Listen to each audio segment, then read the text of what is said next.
Good evening, explorers, and welcome to the range, where we're going to be breaking down various weapons, tools, and mechanics of the game's sandbox. Today we're going to be looking at the game's miscellaneous equipment and recreational items. Starting off with the light sources, first up is the flashlight. It has a weight of 0.25 kilograms, a cost of 100, and is unlocked at security level 1. They are commonly found out in the zone and is given to you at the start of the game. It has a max range of 50 meters, tied with the B-row light, although the flashlight's cone of light is much more generous. The major downside to it is that in order to be used effectively, you gotta hold it. The fire select button will switch your grip from underhand to overhand grip, which I find generally more useful. You can, however, put the flashlight in your side pouch for hands-free use. Supposedly you can't do this on the Quest version, but I don't know for certain. Overall, while it is the strongest light in the game, it really suffers in the convenience department.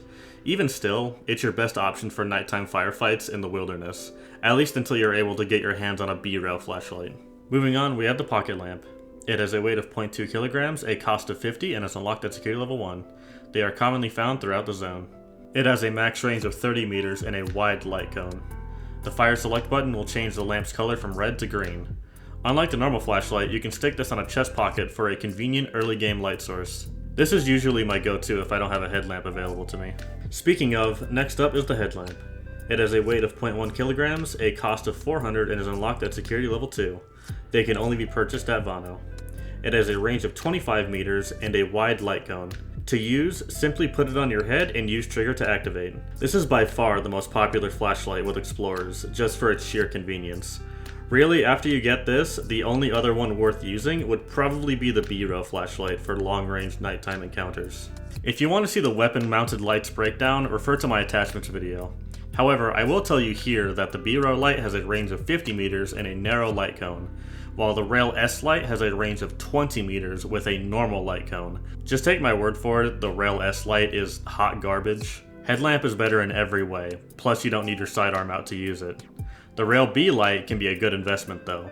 Also, I know I omitted the grass removing capabilities as I don't think it's a very important stat. Just know that generally speaking, the brighter the light, the faster it removes grass. Moving on to our next item, we have the flare. It has a weight of 0.25 kilograms, a cost of 50, and is unlocked at security level 1. They are a single-use item. When activated, a flare will be shot out of the tube, preferably into the sky, where it will slowly fall and provide light to a small area for 1 minute. They can be commonly found out in the zone. Many people swear by these, especially in the early game, but I don't seem to have much luck with them personally. Let's get the science equipment out of the way. First up are the probes and the advanced probes. They have a weight of 0.25 kilograms, a cost of 25 for the basics, 50 for the advanced. The basics do not have a security level requirement, while the advanced are unlocked at security level 1. They both serve the same purpose, to trigger anomalies from a safe distance. The only difference is the advanced probes have a bright orange piece of cloth wrapped around the casings to increase their visibility. Or more accurately, it allows them to be seen at all, as the basic probes actually stop rendering once they get a few feet away from you. Overall, the basic probes are just redundant. You get some advanced probes for free at the start, so there's really no point. Additionally, they're also an infinite use item, so they will never run out. Next up is the Ep.16 detector. It has a weight of 0.2 kilograms, a cost of 200, and is unlocked at security level 1. As you may know, it is used to detect and reveal artifacts. The speed of the blinking light indicates distance from the artifact, and the color of the light indicates direction.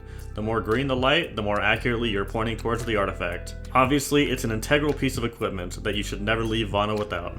Finishing out the science equipment is the camera, not to be confused with the photo trap. It has a weight of 0.7 kilograms, a cost of 50, and is unlocked at security level 1. The sole purpose of this item is paparazzi quests, which require you to take a photo of a specified set of entities. So if you pick up one of these quests, don't forget to pick up the camera from the shop. It is consumed upon turn-in, so recurring quests will need a new camera each time. Moving on, let's cover the weapon maintenance items. First up is the clean paper roll. It has a weight of 0.2 kilograms, a cost of 50, and is unlocked at security level 1. These can be commonly found out in the zone. They produce an infinite amount of paper tissue, which is required for the cleaning rod to function. Just place the paper over the tip of the rod and you're good to go. Speaking of, next up is the cleaning rod. It has a weight of 0.05 kilograms, a cost of 50, and is unlocked at security level 1. It can be found out in the zone, but only in a select few spots. Particularly useful if, say, you're doing a no Vano run. I got mine from this house in Kolkhoz, but I hear there are easier spots to find them. To use, just shove it down the barrel of your gun with a clean sheet of paper on it. Bear in mind, the rod and paper will only work if your weapon durability is above 85%. Any lower and you'll need to clean it with the brush and oil first. So it's best to try and keep your weapons topped up to avoid maintenance costs. Finally, we have the cleaning oil spray. It has a weight of 0.25 kilograms, a cost of $200, and is locked at security level 1. This dollar store knockoff WD-40 is the only cleaning item with finite use, having about 16 seconds worth of spray time per can. After spraying an area on your weapon, brush it off to remove a bit of grime and restore its condition. Once it hits the 85% threshold, you will need to switch to the ramrod and paper. These can be found in wood crates in Pervome and Balatki. There's also a sizable stash of them. Skip here to avoid spoilers. If you look in this pipe here in Pobeda near the Pervome entrance, you will find a small bounty of cleaning supplies and a damaged M9. Being located so close to the entrance of Pervo, pretty much anyone can get their hands on it, no problem.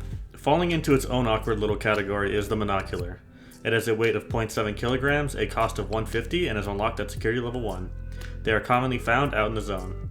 It provides a 4x zoom level when looking through it, so it works as a scouting tool. Personally, I've only ever used this a select few times, mostly in the 1.0 version of the game, since it's a much larger, spread out map, and comes with built-in stabilization. I'm not sure why they removed that in 2.0. It was much more comfortable to use. Once you get a scope of really any kind on a rifle, it immediately gets outclassed. Our final subcategory of this video are the recreational items. First up is the lighter. It has a weight of 0.05 kilograms, a cost of $25, and does not have a security level requirement. They are common all over the zone, and you get multiple for free in Vano. They are used to light cigarettes and the celebration cake candles. I guess you can also slowly burn stuff with it, but that doesn't really hold much practical purpose. It also has infinite use, so unless you lose it, you only need one. Moving on, we have the sparklers. They have a weight of 0.02 kilograms per box and come in boxes of 10. They can be found in specific places in the zone and at Vano. When an individual sparkler is lit, it will burn for 16 seconds, creating sparks and giving off a flickering light. These are, to my knowledge, devoid of utility outside of just looking neat. Next up is the cardboard Christmas tree. I'm gonna be honest, I couldn't find any of the stats for this thing that I normally include. However, when lit, it will have the same effect as a sparkler. When fully burnt out, it leaves behind a samples container in its place. This item is only available in the 2.5 version of the game, but I'm sure will return around Christmas time, probably when 2.7 or 2.8 drops. Up next is the coin pick. It's a 3 Kopecks coin from the Soviet Union and is dated for 1933. It is made from bronze and has the inscription, "Workers of the World Unite" on the front. Kopecks are to rubles what cents are to the American dollar. I'm not sure if this coin would still be considered legal tender, but it wouldn't really matter anyways, as 3 Kopecks would be equivalent to literally a fraction of a cent. They do sell for a decent amount as collectibles though. In-game it has a weight of 0.01 kilograms, a cost of $15, and comes free with a guitar and guitar guide after the mission Total Recall. Its only use is as a pick for the guitar. However, you can use literally anything. Bullets, other guns, candy bars, literally anything. So it is pretty much worthless outside of just looking kinda neat. Moving on is the guitar guide. It has a weight of 0.2 kilograms, a cost of $15, and you guessed it, is a guide for the guitar that you also get for free. Not that it really matters at that price. Finally, our last item on the list for today is the guitar. It has a weight of 1.7 kilograms, a cost of $1,500, and is given to you for free at Vano after the Total Recall mission. When used with the coin pick or any item, you can play it. You have the ability to change the pitch and tune to create more complex rhythms. Personally, I can't do shit with it. And that about covers it. If this video seems a bit lazy, that's because it was. This video, more or less, felt like a box to check off rather than something that I actually wanted to make. However, now that it's done, there's only one more video left for the range, and it's one I'm excited to work on. Until next time, explorers.